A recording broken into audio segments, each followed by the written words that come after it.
Hit Film Sensei here. In this video, I'm going to talk about how to film your epic lightsaber battle using only your cell phone.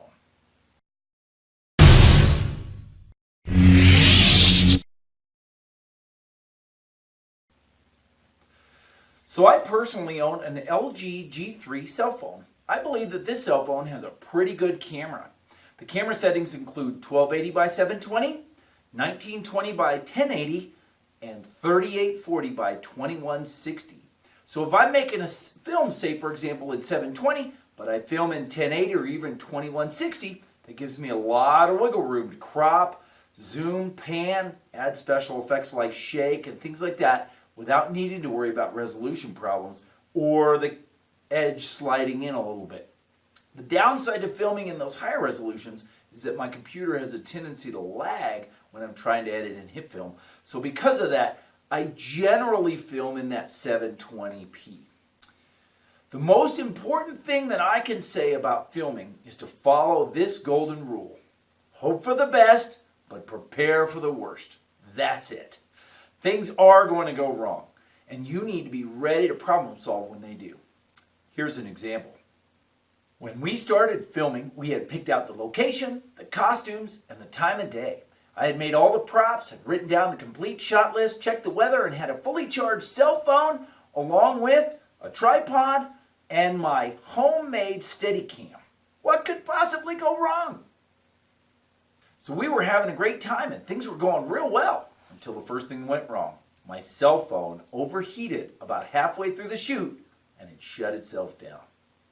Fortunately, my actor has the exact same make and model of cell phone that I have.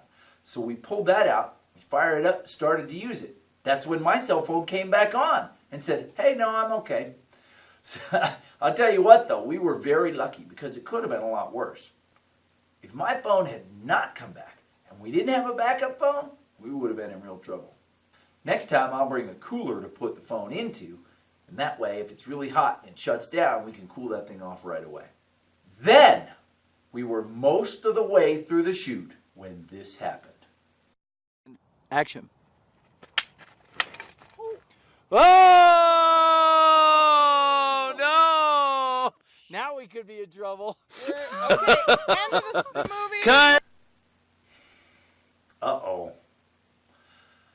What I did not do, but what I should have done, was brought backup lightsaber blade props and a cordless drill and screwdriver just in case one of the props broke.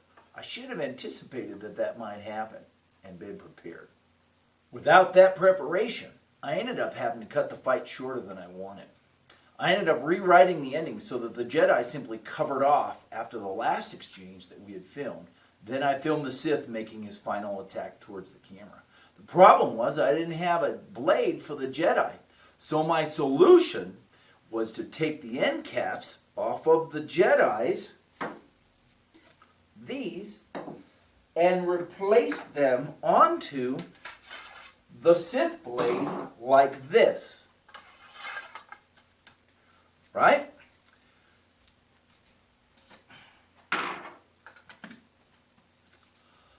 Then I had the Jedi go ahead and go through her cover off just like she would have with her blade. Now you think to yourself, well, wait a minute, isn't that blade going to show up? No, because I painted over it in post and I made sure that the blade was never exposed. So, what's the lesson here? Like I said before, hope for the best, but prepare for the worst.